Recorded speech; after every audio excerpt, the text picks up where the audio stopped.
चौथा नंबर सवाल में आपका कह रहा है कि एक घनाभ की बीमाएं 60 सेंटीमीटर, 50 सेंटीमीटर, 30 सेंटीमीटर है, जो कि हम यहाँ पर दिए हुए हैं। 50 नहीं 54 सेंटीमीटर है ना, 54 सेंटीमीटर है।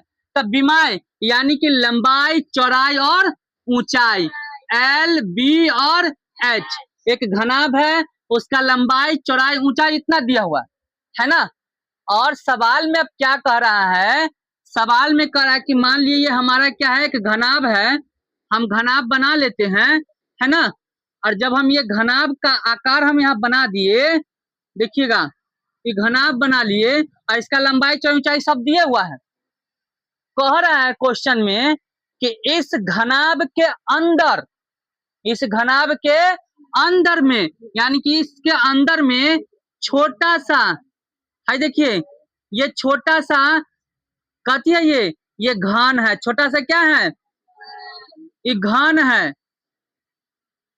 ये छोटा सा क्या है, घन है। और अब बताइए ये छोटका छोटका जो घन है ना, और छोटका छोटका घन आकार का जो डिब्बा है, वो कई गो डिब्बा जो है इसके अंदर में रखेंगे, ये घनाभ के अंदर में रखेंगे। आपको जो है डिब्बा का संख्या ज्ञात करना है। तो डिब्बा का संख्या ज्ञात करने के लिए आपको सबसे पहले क्या करना होगा, जो बड़का घन है उसका तो आयतन निकालेंगे कि आखिर उसका आयतन कितना, उसके अंदर जगह कितना है, पहले तो ये पता करेंगे कि घनाभ में जगह कितना है।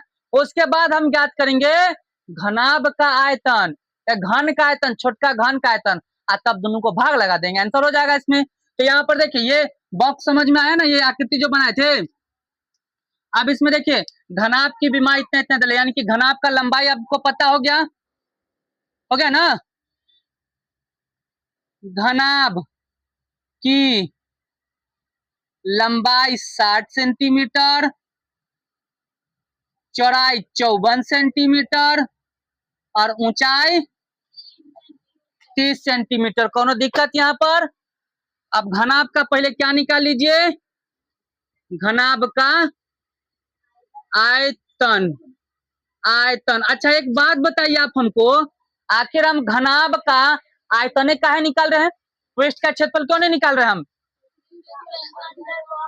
काहे कि जो डब्बा जो डालना है, बॉक्स जो डालना है, वो कहाँ, अंदर में डालना है। बॉक्स जो घनाभ का बॉक्स है उसके अंदर में, तो अंदर की बात कहे मतलब आयतन। इसीलिए हम घनाभ का आयतन हमको ज्ञात करना, क्या होता है, L गुने B गुने लंबाई गुने चौड़ाई गुने ऊंचाई। तो 60 गुना 54 गुना 30।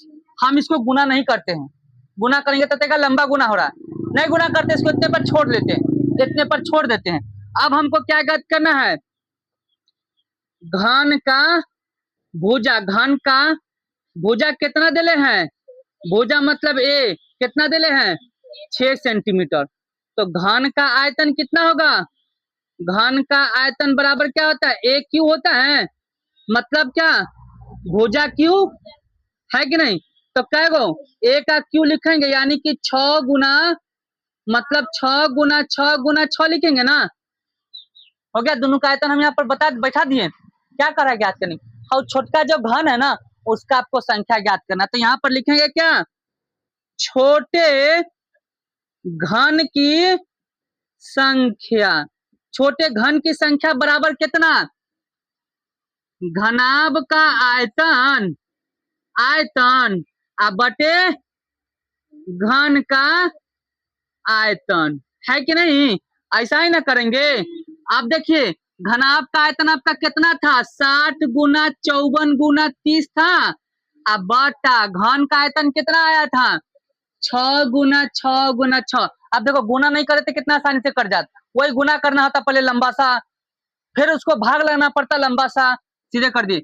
6 से 6 पचे 30, 6 से 6 दाएं क्या, 6 से 6 नमा 54, बच गया 10 गुना 9 गुना 5। देखिए 9 पचे 45 और 45 दहाई के 450, कितना आ गया, मतलब 450 घन उसमें आट जाएगा उस डब्बा में, आंसर हो गया।